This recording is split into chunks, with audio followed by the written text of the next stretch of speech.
Hello, this is Geoff from Final Boss Fight, and this is Discworld Noir, the third Discworld game.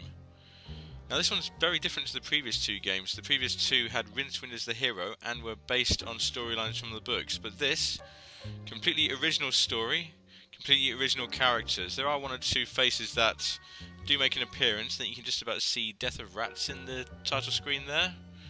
Oh, didn't see that. That's the, oh, that's cool. There's the Death of Rats there. Put that back in the lamppost for now. But the main character this time is Luton, this chappie down here. And he's the Discworld's first private detective, so let's get on with it, shall we? We have a bit of a prologue this time.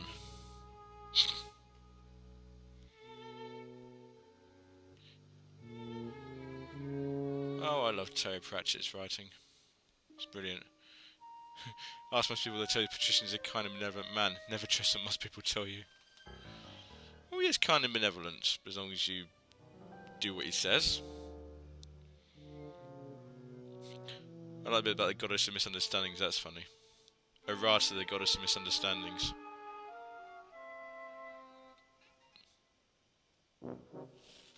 What's that? Never mind. Goddess of wisdom, who claimed the sword was a subtly observed metaphor for the hopelessness of existence, and Seifert, who claimed it was a big knife. Brilliant. I just finished reading Moving Pictures as well. I've forgotten how good these books are. So yeah, there's not as many plot points from books, but there's a lot of shout-outs to films, so we'll see what we have. Oh, what was that? So I forgot about that. I was not expecting that. That made me jump. Ooh. Run, you fool, run! Whatever it is coming to get you, run! This can't be good. Bit of the old slasher music there.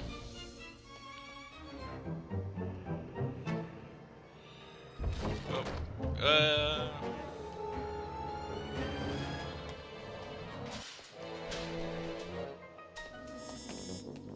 Haha, you're not getting away that easily. Yeah, I'll just barge through the gates and... Oh, he does crawl through that. I always wondered how he managed that, but he does actually crawl through it. I hadn't seen that before. Dramatic tension intensifies. Oh. And that's the end of the game. Thank you very much for watching. This is Geoff, and I'll see you next time. Only joking, it's not the end of the game, it's only the start of the game.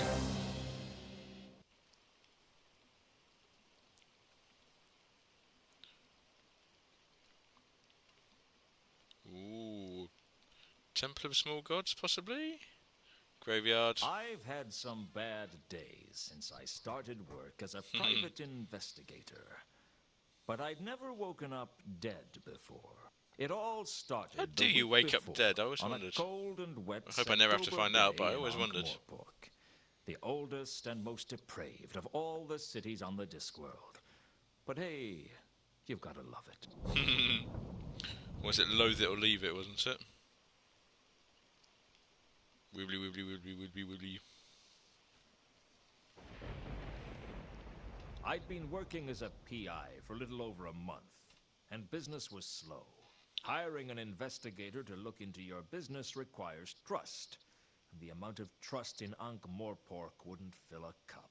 And it's a small cup I'm talking about. Sure, people trust that you don't get on the wrong side of the patrician. People trust that you don't walk into the shades alone. People trust that the Assassin's Guild will fulfill their contracts or double your money back. Yeah, people even trust death. Just don't ask them to trust their mothers. Oh, music in this game was amazing as well. Mr. Proper Luton? noir if style. I'm not, I should fire the guy who painted the door. So this is what a private investigator looks like. I expected someone more heroic. Heroism costs extra. What can I do for you, Miss... Mrs., actually. And the name is Carlotta. Okay, Mrs. Actually. Carlotta it is. Oh, What's dear. a girl like you doing out on a night like this? Really I want over-egging to the hire you, Mr. hard-boiled in Please a call me monologue. Luton. Mr. sounds so formal. How much do you charge for a simple investigation? I don't know. I've never had a simple investigation. A tricky one is 20 a day. I'll give you 200 in advance, plus expenses. For 200, I guess I should treat you with some respect. Oh, I wouldn't ask a guy like you to attempt the impossible. What's the case? I want you to find a man named Mundy. Why do you want to find Mundy? Do you know him? No. And this case will go a lot faster if you let me ask the questions. Oh You dear. like to be in control, don't you, Luton? If you don't pull the strings, then you're the puppet. Tell me about you and Mundy. I've been a lonely woman, Luton. You amaze me. Be surprised. Shocked, maybe, but not surprised. Mundy is my lover, Luton. Or used to be. He's been away for a while, over in Sort. He came back to Ankh-Morpork a couple of days ago on the Milka. But he didn't come to see me. I think he may be having an affair. You're If you believe that, wondering you'll believe whether my anything. husband knows about it. Actually, I was wondering when you were going to give me the money. My husband passed away several years ago. I hope the poor guy was smiling at the time. Is there anything you can tell me about Mundy that might help me find him? He's got blue eyes, brown hair, and a black heart. You'd Okay. like him. Has he got any friends in Ankh-Morpork? Does anyone? How tall is he? I don't know. I don't picture him standing up. What Okay. was Mundy's business in Sort? I don't know. I never asked about his work, and he never told me. Must be a very straightforward relationship. As simple as they come. Where can I find the ship he came in on? Down at the wharf. Have you been there yourself? I avoid places like that. The head turning's a bit Women and weird. Shows sneak- its age a bit. Forget I asked. This is a bad neighborhood for you to come into alone, Carlotta. I can take care of myself. I Believe that. you. She's got a sword. Good. Trust is important. I said I believed you. I never said I trusted you. Don't you like me, Luton? I like a lot of things. I like dogs, but I wouldn't trust one not to bite me. I won't bite. Shame. I haven't been bitten in a long while. I'd better get started on your case. Where can I contact you? I'll be in touch. Be seeing you, Luton. I hoped I would see her again, because she still hadn't paid me. Still, it wasn't every day that a beautiful woman offered me a case. Frankly, it wasn't often that anybody offered me a case. And 200 would certainly help pay the rent, if I had anything left over from my bar bill. Oh yeah, that's how this game works. It wasn't so much about items, it's about finding clues and using them in conversations. Kind of like the Blackworld games, I guess. I had purchased a large indexed scroll rack to keep track of all the cases I was going to handle. The Mundy case made it 2. All I had to do was track down Mundy and tell Carlotta where he was.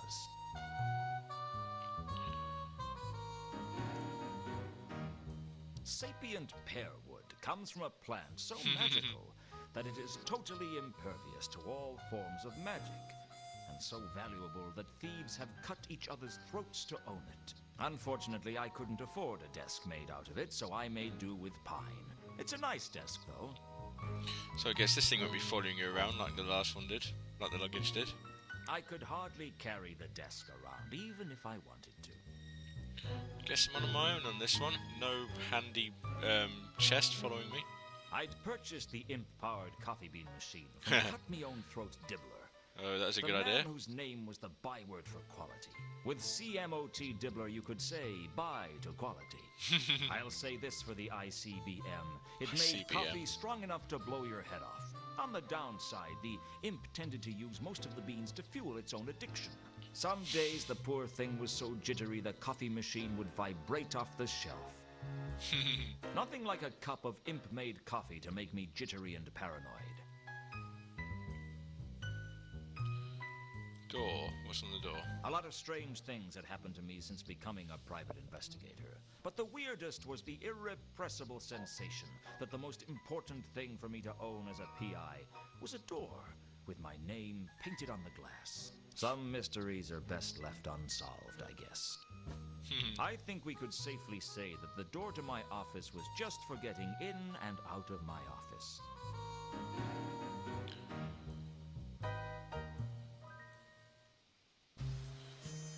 Oh, it looks like we've got the old map of Ankh-Morpork back.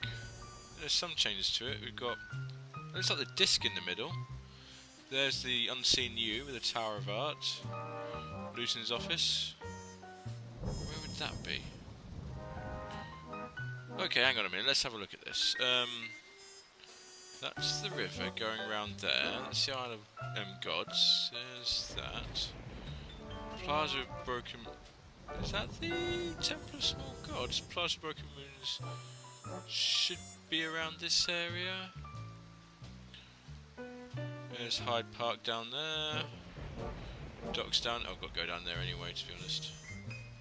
That's like the only location. There's the stadium. Is there a stadium? Yeah, there is a stadium. The Tump must be up there somewhere. Shades are down here. Oh, and it's raining. Well, I guess we've got to go to the wharf. We've got nowhere else to go. The wharf was on the upmarket side of the river, in the city of Ankh. The Morpork docks on the other side of the river were not a place wise travelers disembarked at.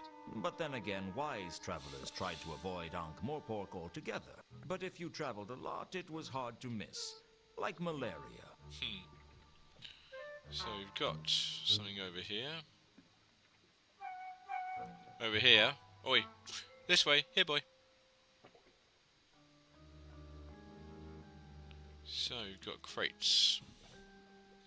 I couldn't tell what the crates contained, and frankly, I didn't much care. Outgoing cargo wasn't going to tell me much. I needed to know whether Mundy had brought something with him. I couldn't carry the crates even if I wanted to. A crate. What more could I say? The crates on the wharf were built on a large frame, sturdy and thick. Oi! Get away from that! A lot like the sailor. The sailor was busy loading the ship, and I decided not to disturb him. Something told me I wasn't going to learn anything useful from the sailor. Okay.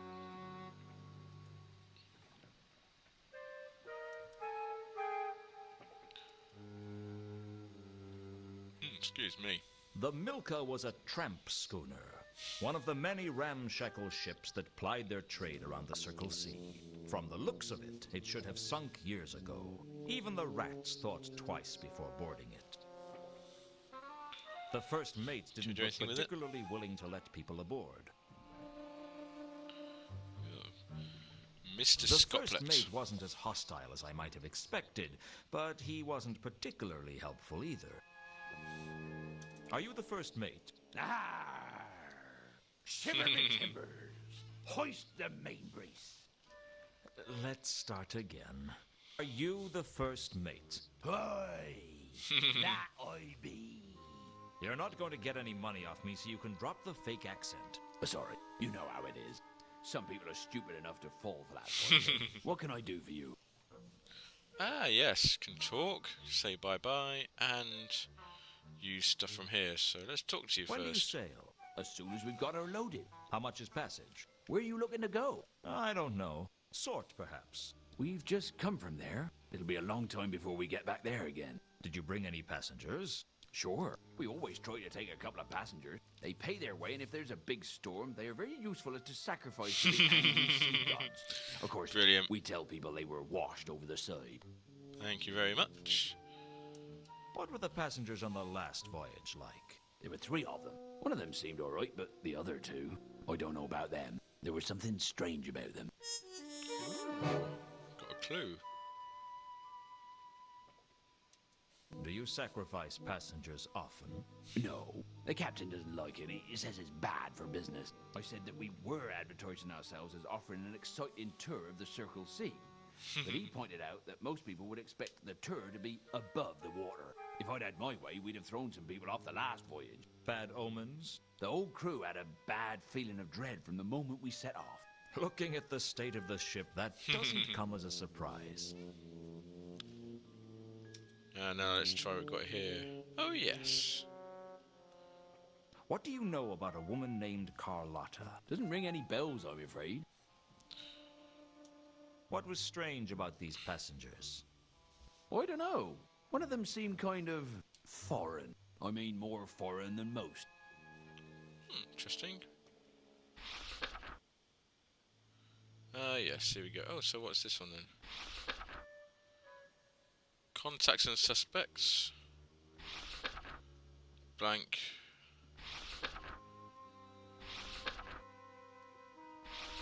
Monday case, Monday case. Contents cases, okay. That's cool. Monday. Was there a man named Monday on the last voyage? It's funny you should ask that. You're the second person today to have an interest in Monday. Who was the Ooh. first? A dwarf. He didn't give his name. I don't think he was from round here, though. What about Monday? Suspicious. What was he like? I don't pry into the passenger's business, but for a man who came on board pretty happy, he seemed pretty unsettled when he left. Not that I blame him. Something was definitely amiss on this last voyage. Do you know where he is now? Monday? No. Like I said, I don't pry into passengers' business. Unless you actually look through their luggage after they've been washed over the side. Hey, what are you inferring? I'm not inferring anything. I'm implying that you might have had a look at their luggage at one point. If I had, I certainly wouldn't admit it to you. Which either means you didn't look, or you didn't find anything of interest. You better watch your steps, son. Oh, It's not dear. good to make accusations like that. Don't worry. Anything we discuss is strictly between you, me, and anyone else I tell. I remember that line, that would be quite funny. Milka. This is the Milka, isn't it? That's what it says on the prow. It's impossible to read anything written on that hull. Just because you can't read it doesn't mean it isn't there. Reality is subjective after all. Don't get all existential with me. It was more ontological than existential. That's a really bad habit you've got there. What? Oh, sorry. I picked up a bad case of philosophy in Ephoebe a couple of years ago, Bad and I case haven't of been able to get philosophy. rid of it since. Just can't seem to shake it off. Normal as anything one minute. Next moment, I'm wondering if anything can truly be said to exist. A bit of a drawback when you're supposed to be navigating. Okay. Assuming the existence of an objective shared universe, is this the Milka? Yes. Can I have a look on board? No. That better not be some kind of philosophical objection. No one gets on board without Captain Jenkins' permission. Where is the captain? I don't know. But you could try the Cafe Ankh. He usually goes there when he's in Ankh-Morpork. If it exists, of course. Yay, new map location. I like the little jingles you get for it. And Inquisitive Stranger. Since that was who I'd learnt about that from in the first place, I didn't feel I had much to gain by going over old ground. Okay. Don't suppose I've got anything useful. Purse. I Strike a purse. suppressed the urge to ask for money. I was broke, sure, but I wasn't that desperate. Okay. Well, thank you for your time, Well, sir. safe voyage, if that's possible. Thank you for your time, and got a new location to go to.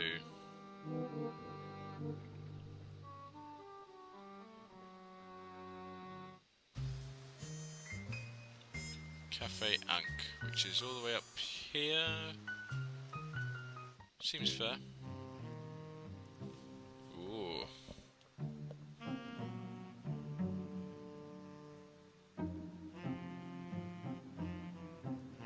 Okay, let's have a look. Got a little back parts up there.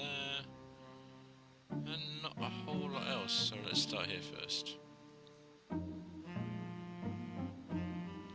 And it's raining and I'm getting soaked. And there's lightning as well. Brilliant. Ooh.